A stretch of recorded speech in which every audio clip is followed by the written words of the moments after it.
안녕하십니까? 오늘은 인종차별, 인종주의에 대해서 말씀을 드리겠습니다.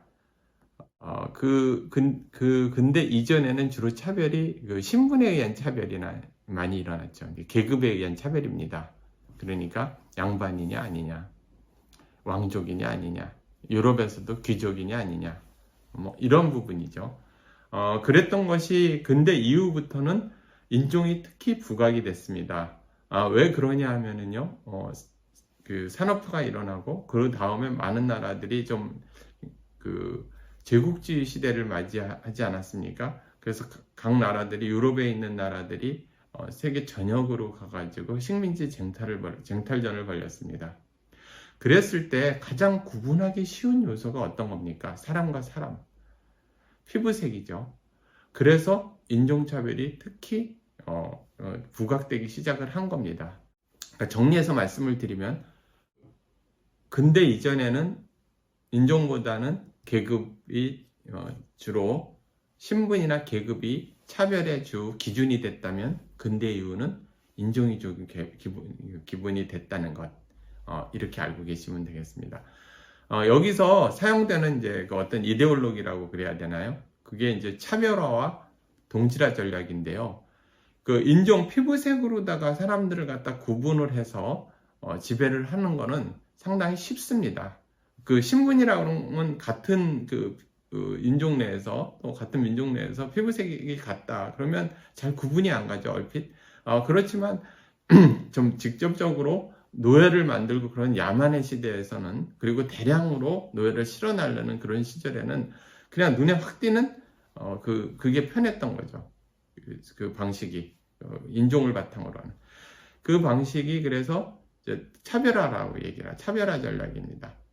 그 차별화 전략에는 나중에 말씀을 드리겠지만 많은 이데올로기라든지 학문적인, 그러니까 그릇된 학문이죠. 그러한 부분이 악용됐습니다. 사실 뒷받침됐습니다. 뭐냐면 인종 간의 지능이 다르다. 저 사람들이 열등하기 때문에 지배당할 수밖에 없다. 이제 이런 합리화죠. 그게 이제 차별화 전략이고, 동질화 전략은 같은 백인끼리, 같은 민족끼리, 같은 인종끼리는 서로 같은 집단이기 때문에 우리도 다 같이 그렇게 하자, 이렇게 한 거죠. 보통 사람이 다른 사람들을 가서 막 지배하고 또 학살하거나 침략하고 이러기 굉장히 어려운 거거든요. 그런데 기존에 그러한 교육이나 그러한 이념을 갖다 심어주면, 그러니까 어떤 거냐면은 저 사람들은 인간이 아니다, 아니면 인간만도 못하다, 또는 저 사람들은 지배받아 마땅하다, 왜냐하면 열등하기 때문에 원래 그렇게 태어났다, 이러한 방식으로 이제 평상시에 생각을 하게 만들면은 그게 가능하죠. 사람들이 침략이 가능하게 된 거죠. 여기서 좀 이제 제가 설명을 드릴 거는 소수자에 대해서 설명을 드려보겠습니다. 소수자 하면은 마이너리티 이런 얘기를 많이 하죠. 소수자는 그 사회에 있어서 힘을 갖지 못한 사람을 많이 우리가 말을 합니다. 첫 번째는 이렇게 눈에 띄게 식별이 가능한 특징을 가지고 있고요. 두 번째는 차별적인 대우를 받습니다. 근데 가장 소수자를 나타내는 가장 중요한 핵심 요소는 뭐냐면, 그 사람이 파워가 있느냐 없느냐, 이겁니다. 그러니까 인원이 많으냐 아니냐, 인구수가 많으냐, 숫자가 많으냐 아니냐는 중요한 요소가 아닙니다. 그러니까 권력이 누가 가지고 있느냐, 권력이 열세의 위치에 있느냐 그렇지 않느냐가 소수자를 가늠하는 기준입니다. 제가 한 예를 들어보겠습니다. 남아프리카 공화국에 백인이 소수자입니까? 아니면 흑인이 소수자입니까? 절대 인구는 다 흑인입니다. 백인은 얼마 되지 않습니다. 누가 소수자예요? 말씀을 드렸죠. 인구수가 중요한 것이 아니라, 사람의 숫자가 중요한 것이 아니라, 권력에 열세 있느냐 열세 있지 않느냐, 이런 부분. 그러니까 과거에 흑인이 소수자였죠. 아시겠죠? 인구가 많고 적음이 아니라 권력이 있느냐 없느냐, 그 부분입니다. 그리고 마지막 특징은 또 이제 소수자는 강한 연대의식을 가지고 있습니다. 자신들끼리. 왜냐하면 차별을 당하다 보면 강하게 뭉치는 거죠. 그래서 어떤 사회에서 굉장히 차별을 당하면 그 사람들은 똘똘 뭉칩니다. 반면에 차별이 느슨하면은 뭐 이민을 가서 어떤 사회에 가면은 그 사회가 차별이 심하다 그러면 그 이민 간 사람들 그 사람들끼리 똘똘 뭉칩니다. 그러니까 반면에 어느 쪽으로도 이민을 간 그 사회는 차별이 덜하다 그러면 희미해져요. 그 어떤 민족이나 어떤 인종의 아이덴티티가 굉장히 희미해집니다. 뭐 유태인들이 원래 그 똘똘 뭉치고 자기 정체성을 강하게 갖는 것은 종교의 원인일 겁니다. 그런데 또 한 측면은 굉장히 차별을 받았기 때문에 다른 사람들이 상대해 주지 않아서 자신들끼리만 똘똘 뭉치는 연대의식이 강하다. 그래서 소수자는 상당한 연대의식을 가지고 있습니다. 여기서 제가 좀 사회적 약자하고 소수자의 구분에 대해서 좀 설명을 드리겠는데요. 소수자하고 사회적 약자의 차이는 뭔가요? 영구성입니다. 영구성. 그러니까 우리가 흔히 이 혼동돼서 사용하는데요. 소수자는 절대로 변할 수 없는 겁니다. 예를 들어서 인종과 같이. 그리고 사회적 약자는 거기서 벗어날 수 있는 겁니다. 그러면 가난한 사람은 사회적 약자일까요? 아니면 소수자일까요? 네, 사회적 약자죠. 가난한 사람은 돈이 많이 벌어서 더 이상 가난하지 않으면 사회적 약자가 아닌 거죠. 그렇지만 만약에 어느 미국 사회에서 만약에 흑인이다, 동양 사람이다, 그러면 소수자를 벗어날 수 있는 방법이 있나요? 그것은 이제 인종이 달라지지 않는 이상 벗어날 수 없기 때문에 그거를 마이너리티라고 이야기를 하는 겁니다. 아시겠죠? 이런 일이 한 번 있었습니다. 그러니까 워싱턴 DC 주변에서 살고 있는 흑인 교수가 이렇게 좀 오래된 얘기입니다. 수십 년 된 얘기인데 이렇게 외출하고 돌아왔는데 열쇠를 잊어버린 거예요. 그 당시에는 이제 전자기가 아니니까 열쇠를 잃어버려가지고 그걸 뭐 어떻게 하나 그러다가 이제 좀 약간 문을 부시고 이렇게 들어가야 되겠다. 이렇게 그래서 자기 차에 가져와서 드라이버를 가지고서 문을 이렇게 열려고 그러고 있는 순간에 지나가는 패트롤이죠. 경찰이 봤습니다. 그래서 이제 무조건 이렇게 데려가는 거예요. 이렇게 연행을 해가는 거죠. 그래서 이거 우리 집이다. 그래서 이게 열쇠를 잃어버려서 그런 거다. 그랬는데 듣지 않고 그냥 경찰서로 연행해 갔습니다. 이제 그랬을 때 그 사람이 나중에 그 얘기를 했죠. 내가 만약에 흑인이 아니었으면 그랬을까? 내 집 앞에서 내 집에 내 문을 따고 있는데 내 말을 좀 들어줬을 것이다. 뭐 그런 얘기를 합니다. 자, 그러면 많은 나라에서 많은 사회에서 그동안 인종 학살이 있었고 상당한 제노사이드가 있습니다. 그러니까 인종을 바탕으로 사람들을 상당히 학살하는 것을 이제 제노사이드라고 그러는데요. 2차 세계대전 때 나치가 유태인 600만 명 학살했습니다. 그리고 크로아티아에서 세르비아 유태인들을 갖다가 100만 명 중에 얼마 되지 않았죠. 이거는 뭐 그렇게 오래된 일이 아니죠. 학살한 적이 있습니다. 그리고 또 이제 아프리카에서 부룬디가 후투족을 갖다 15만 명을 갖다 학살한 일이 있었습니다. 인도네시아에서 한 15만 명 정도 또 인종 간의 동티모르인들이 학살당했습니다. 그거 외에도요, 이거는 인종은 아니지만 세계 공산화 과정 그리고 많은 전체주의 사회, 공산주의 사회에서 정치적인 이유로 다 학살을 상당히 많이 당했습니다. 스탈린 시대 때 그리고 수천만 명을 갖다 죽였고요. 또 그리고 모택동 시절에 문화대혁명 등에 2천만 이상을 갖다 죽였습니다. 차별을 갖다가 하는 기준이 무엇이냐? 여러분, 과거에 프랑스 철학자 토도르프 같은 사람들은 인종에 따라서 굉장히 다른 특성을 가진다. 뭐 이렇게 이야기했습니다. 어떤 인종은 굉장히 우월하고 어떤 인종은 굉장히 열등하다. 뭐 이렇게 설명을 하기도 했죠. 그리고 능력도 굉장히 다르다. 그리고 이 과학이 인종차별에 이용당한 시절도 굉장히 많습니다. 실제로 레이스라는 말 있죠. 우리말로는 인종이라는 말 알죠? 인종이라는 말이 실제로는 가축이라는 뜻이었습니다. 어원을 살펴보면은. 그런데 이제 시간이 지나면서 그게 이제 좀 이렇게 인종이라든지 뭐 문화적 특징, 어떤 사람 민족의 특징, 뭐 이런 식으로 다 이제 바뀌게 된 말이죠. 레이스라는 자체가. 이제 과학이라든지 학문들도 이렇게 부끄럽게도 인종차별에 많이 이용당했는데요. 기본적으로 이런 거죠. 지배를 하려니까 유럽 사람들은 굉장히 똑똑하고 스마트하고 또 이렇게 법에 따라 법을 잘 하고 규칙에 따라 움직이는 반면에 뭐 아프리카 사람들은 상당히 변덕스럽게 게으르다. 그리고 미국의 원주민들 이 사람들도 법을 잘 따르지 않거나 규칙을 잘 따르지 않고 뭐 그렇다. 뭐 이런 식으로 다 이제 주장하는 사람도 있고요.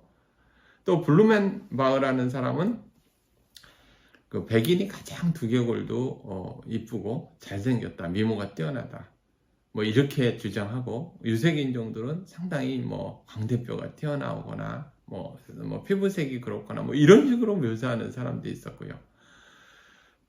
또 몰튼이라는 사람은 그 두개골 차이이죠. 이렇게 머리에 그 두개골 차이로다가 백인이 가장 크다. 그래서 머리가 좋다. 이런 주장을 막 하다가 실제로 재보니까 그렇지도 않아서 취소하는 그런 해프닝도 있었습니다. 사실 과거에 그 학문이 또 과학이 인종차별, 인종주의에 이용당하거나 그거에 뭐라고 그래야 되나 부역했다고 그래야 되나요?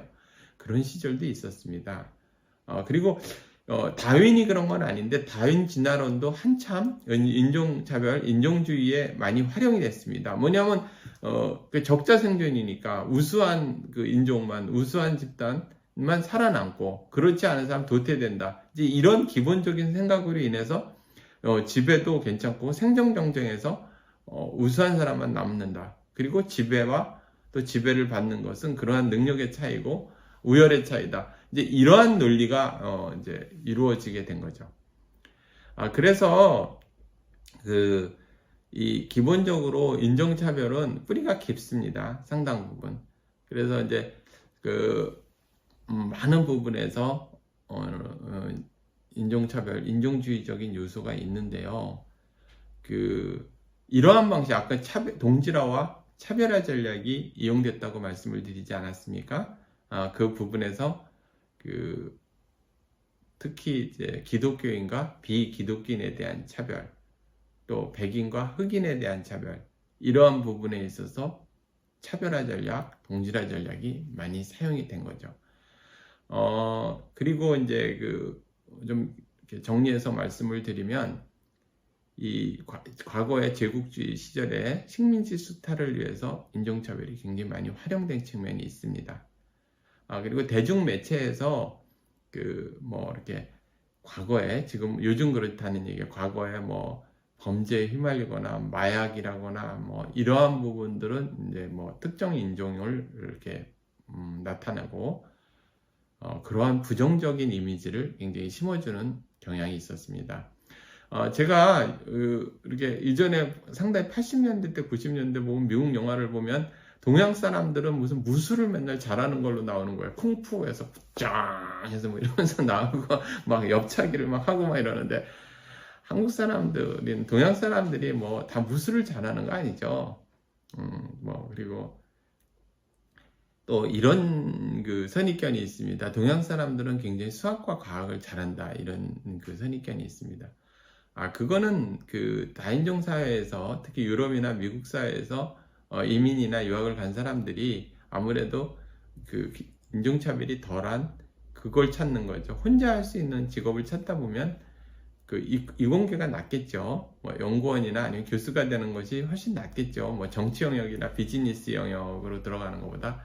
그러니까 혼자 할 수 있는 공부를 하다 보니 수학과학을 많이 하게 되는 측면이 더 있습니다. 그러니까 그걸 인종주의를 돌파하기 위해서 그런 거죠. 우회 전략이죠.